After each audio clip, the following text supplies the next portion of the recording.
This is a demo of the Magnavox combo VCR and DVD player and recorder.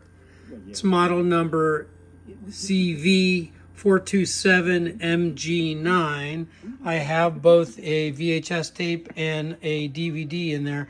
I'm currently, as you can see here, on the DVD side, currently running a DVD. You'll see I can stop that and then hit play, and then it comes back on and plays.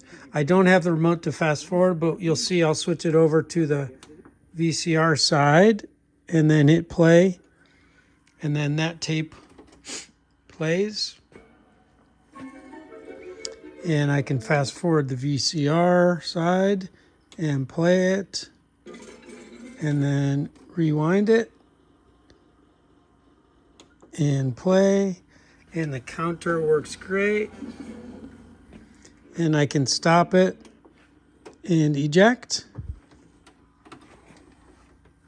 Really nice condition. I'm including a set of 3-way RCA cables.